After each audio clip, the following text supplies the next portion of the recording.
So here we are back with this Husqvarna blower from Lowe's. Coworker brought it to me. Can't get it to run right. He installed one of these aftermarket Amazon carburetors, which is most likely defective, but the reviews on all of these aftermarket carburetors for these model blowers, their reviews are on every single one of them that pretty much say that they run fine at idle, but when you try and rev it up with the trigger, it cuts out. It's like the high side needs to be adjusted. These carburetors are not adjustable. There's no hidden screws, nothing on them anywhere. They can't be adjusted, unfortunately. Normally what you can do with them, if you still have the old carburetor, you can basically just put new diaphragms and gaskets in it, rebuild it, and call it a day. Unfortunately, my coworker got rid of the carburetor that he had replaced, so he no longer has the original one. If he did, then we would be in a much different situation right now, and I could have gotten this thing running. But he's at the point where he's already sunk $100 into this, trying to get it to run. He replaced the piston ring inside, completely had everything disassembled, went through it, and engine side here is all good. It's got a lot of compression. I'll let you guys hear it. I was running it yesterday. You guys saw in the other video. It runs and idles perfectly fine, but it does not want to run when you throttle it up. So straight from the bowels of Jeff Bezos, we got another aftermarket Chinese carburetor, which I'm about 50-50 is going to solve this issue or not. So if he wants to replace the carburetor, and I told him that this morning, he'd be better off replacing it with the original Walbro carburetor. It's already going to be tuned. It'll be perfect for this machine.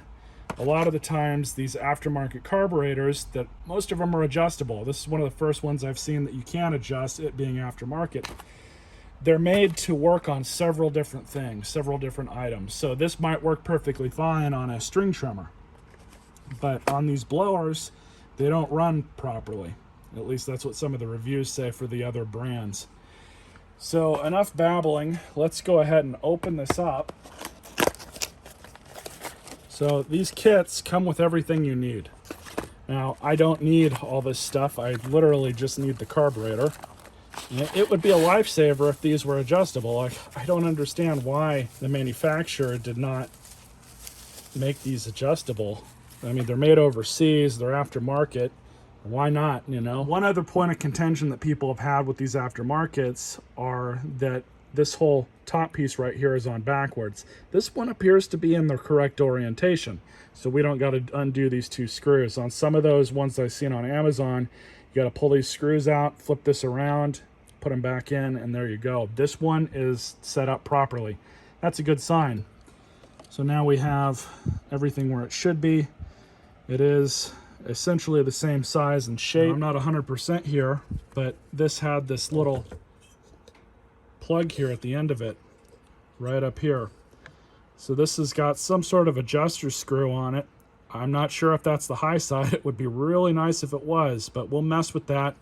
And if we got to tune this thing, I'm going to be really happy. Now, before anybody says anything, he's got the air filter, he's got the outer cover and everything. This is how he brought it to me. Understandably, he kept most of the parts off of it to make it easier to cart it around. But there's no air filter, there's just this homemade blocking plate here. He's got the filter at his house. He also has the other end of the tube, so made things a little bit easier on me. Removing these carburetors is stupid simple. So all we have to do is just remove these two screws. You don't gotta remove anything else. I believe that this is a T25. Indeed it is, T25 Torx bit. So we'll get this off. This gasket, set that right there just like that. Move that away. Now this one you cannot, it does not have that adjuster on it. So maybe this is a good sign, I don't know. There we go.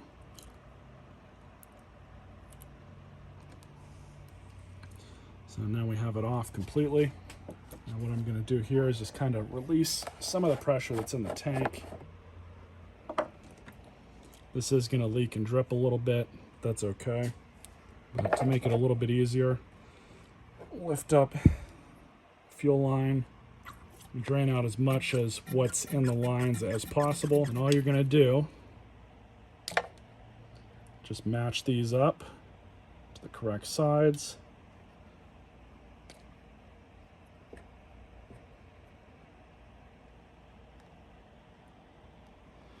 That's it.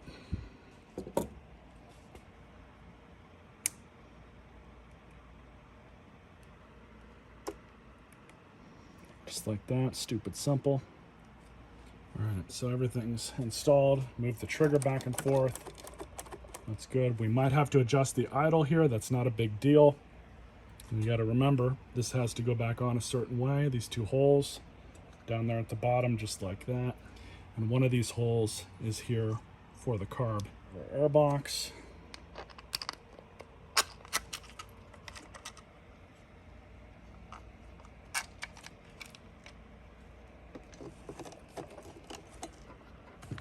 Reinstall.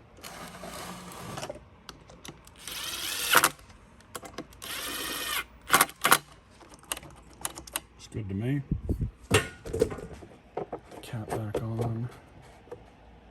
Let's bring her outside and see what happens.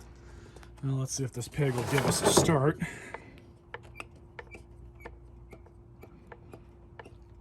Fuel is pumping as it should be. That's a good sign. Full choke. The trigger for the spark is not off, so we have should have spark.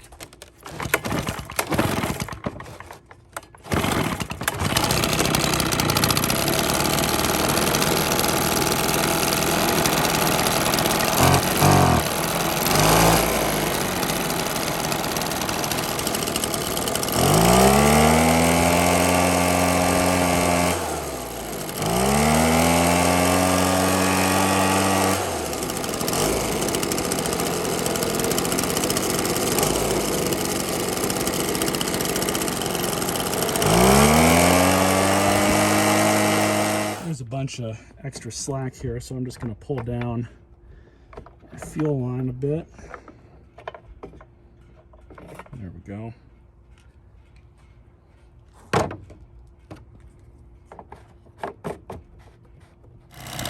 I think I got it dialed in.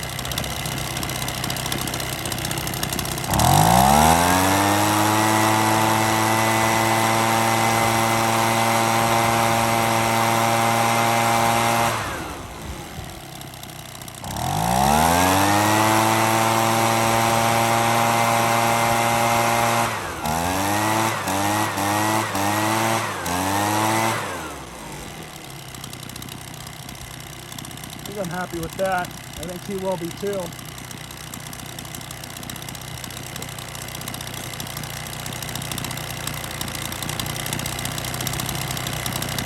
But I'm going to use it for a little bit and kind of see what happens. Hopefully it stays good. I dialed it in a little bit.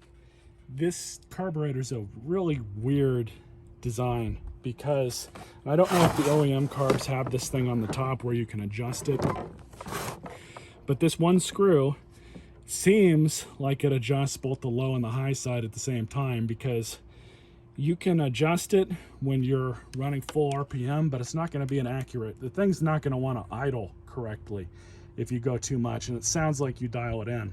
So on these, it almost seems like you have to dial them in when it's at idle, and then run it up, and then go back and fine tune it just a little bit, just with a quarter turn, and run it up again, gauge how fast it runs up to the full RPM range on it. And you're really just doing it by ear. I've not really dealt with a carburetor with this type of design before, at least on a small engine like this. And I say that because this type of design here with this weird throttle or throat opening for your throttle, that's something you see on motorcycles, dirt bikes, stuff like that. I haven't really seen it on any other brand of blower or string trimmer, or really any other two-cycle piece of landscaping equipment. So that's quite a bit different. But what this could be doing here is it could be adjusting how much of this hole is opened up at any given time. And that's just kind of me making a rough guesstimation here. But it looks like I've gotten it dialed in. It idles fine. Starts just fine. Goes to full RPM just fine. So I think he's going to be happy. He definitely did not want to put any more money into this than he already has. So I think in the grand scheme of things, he'll be okay with this, and he can go on, hopefully blow off his driveway a lot more. I don't recommend these Husqvarna blowers. The Red Max ones I think are a little bit better, but typically, kind of as a rule of thumb, I like to stay away from Husqvarna and Poulan branded string trimmers and stuff like that. So, but it is what it is. You know, some people have different preferences than others, but the link for this carburetor is in the description. Hopefully it'll work for you as well, and you won't get a defective one. That is a very real possibility with a lot of this stuff coming from overseas. Sometimes the quality control isn't that great. Most of the time, I've had great luck with aftermarket Chinese-made overseas carburetors. Most of the time, though, I've had really good luck with these aftermarket carbs, and on machines like this that just aren't worth putting any more money into, they can really be that thin line between saving it or throwing it into the trash can. So typically, as a last hurrah, I recommend them. But in this case, had he still had the original carburetor, I would have much rather have rebuilt the carburetor for him and sent him on his way, and that would have been just as good. We got lucky with this carburetor. This one is adjustable to a point, so that's all we needed. The one that was on it did not have any of those adjustments. Hope you guys enjoyed this video. Stay tuned for more.